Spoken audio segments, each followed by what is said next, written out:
Kepala Cabang Maybank Bintaro Tangerang Selatan ditetapkan sebagai tersangka atas kasus hilangnya uang rekening nasabah milik atlet e-sport Winda All dan ibunya senilai 22 miliar rupiah.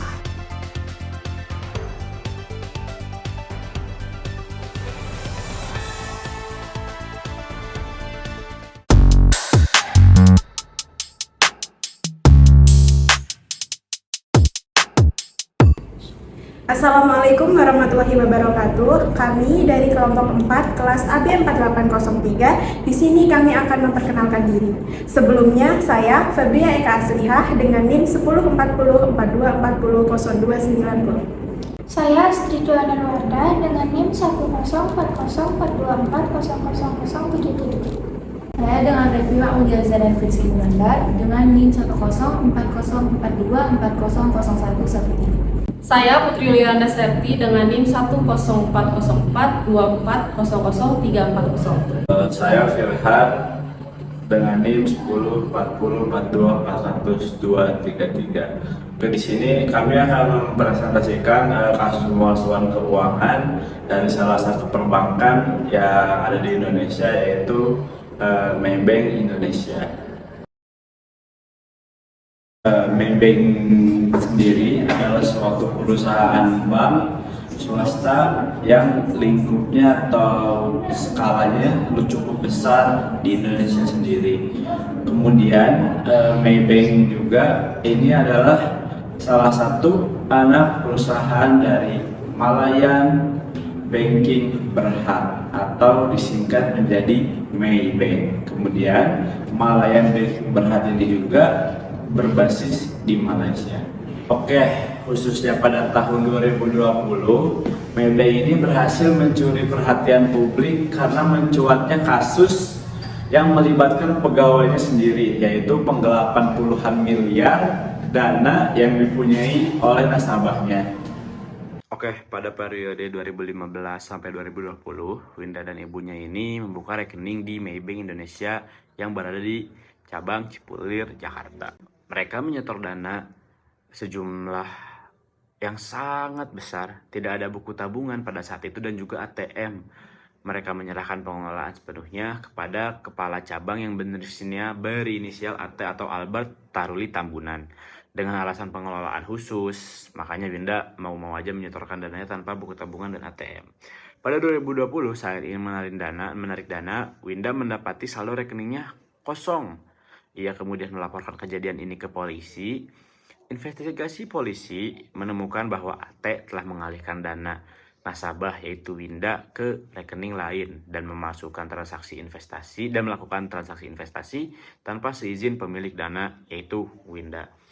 AT juga memasukkan dokumen dan memanipulasi sistem internal bank. Dana nasabah dipindahkan ke beberapa rekening untuk diinvestasikan secara ilegal. Tidak ada tanda-tanda bahwa dana nasabah benar-benar dikelola dengan bentuk deposito resmi. Akhirnya, AT ditangkap dan dijadikan tersangka utama dalam kasus ini. Polisi juga menyelidiki keterlibatan pihak internal Maybank yang lainnya dan pihak-pihak yang menerima aliran dana dari AT. Maybank mengklaim telah bekerja sama dengan pihak kepolisian dan akan bertanggung jawab sesuai aturan hukum yang berlaku pada saat itu.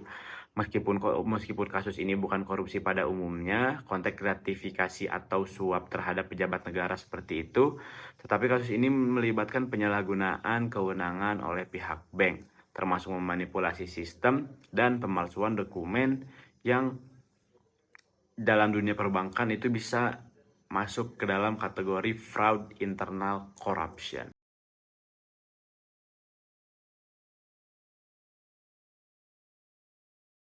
Kasus ini bermula saat salah satu nasabah Winda Lunardi melaporkan kehilangan dana sebesar 22 miliar di perbankan Maybank. Setelah dilakukan penyelidikan, diketahui bahwa seorang yang bernama AT diduga kuat memalsukan dokumen dan memindahkan dana tanpa sepengetahuan nasabah. Modus yang digunakan AT adalah dengan membuat transaksi fiktif dan memalsukan laporan keuangan internal, sehingga seolah-olah saldo nasabah tetap utuh. Kasus ini sangat mencoreng sistem pengawasan internal perbankan. Nah, dari kasus yang baru saja teman saya jelaskan, pemalsuan laporan keuangan ini menunjukkan adanya celah besar dalam sistem pengendalian internal dari Maybank, terutama pada sistem verifikasi transaksi dan monitoring dana nasabah. Implikasi atau akibatnya tidak hanya memperburuk atau merusak reputasi dari Maybank sendiri, tetapi juga menurunkan tingkat kepercayaan masyarakat terhadap institusi keuangan. Selain itu, kasus ini juga mendorong regulator seperti Otoritas Jasa Keuangan atau yang biasa kita kenal dengan OJK untuk memperkuat atau memperketat pengawasan operasional dan sistem manajemen risiko di perbankan. Tidak hanya itu, setiap regulator juga selalu didesak untuk memastikan bahwa setiap bank memiliki kebijakan transparansi dan akuntabilitas yang kuat, serta sistem pelaporan yang dapat mendeteksi anomali sejak dini.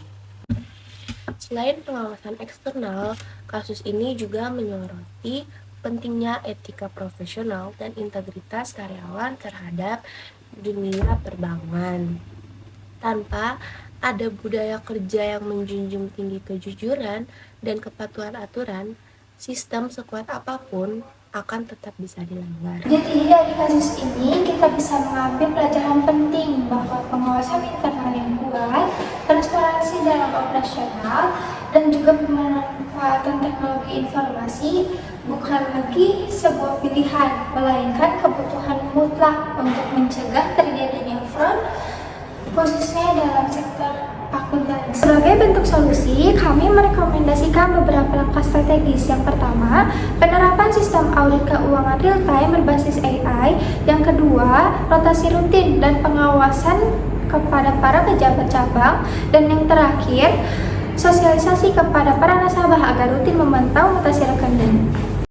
Sebagai bentuk solusi, kami merekomendasikan beberapa langkah strategis. Yang pertama, penerapan sistem audit keuangan real-time berbasis AI.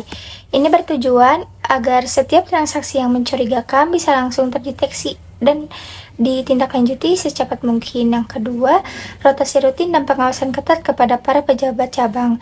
Ini bertujuan untuk menghindari penyalahgunaan wewenang yang biasanya terjadi karena terlalu lama posisi yang dijabat oleh satu orang.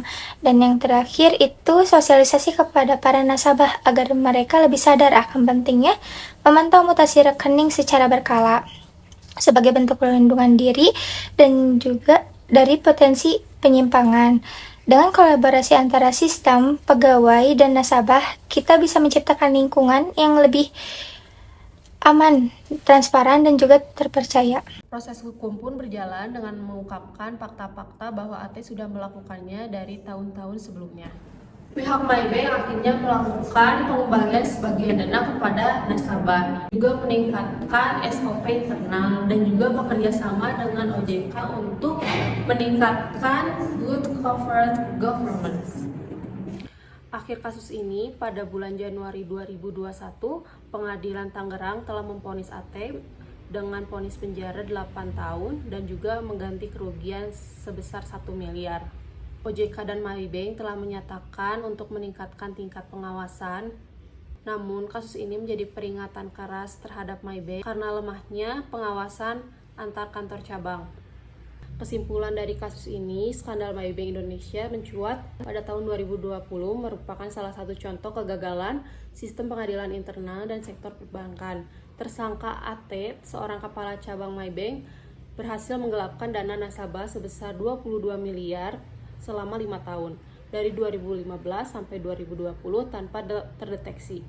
Modus utamanya yaitu melibatkan penciptaan rekening berjangka fiktif, manipulasi data nasabah, dan menonaktifkan notifikasi, penggunaan slip manual, rekayasa laporan keuangan cabang, pembayaran bunga dari rekening pribadi bukan dari sistem bank. Dari kasus ini kita bisa ambil pelajaran penting bahwa pengawasan internal yang kuat, transparansi dalam operasional, dan pemanfaatan teknologi bukan lagi pilihan, melainkan kebutuhan mutlak untuk mencegah terjadinya fraud, khususnya di sektor perbankan. Baik, sekian dari kelompok kami. Kurang lebihnya mohon maaf jika ada salah kata dalam penyampaian. Wassalamualaikum warahmatullahi wabarakatuh.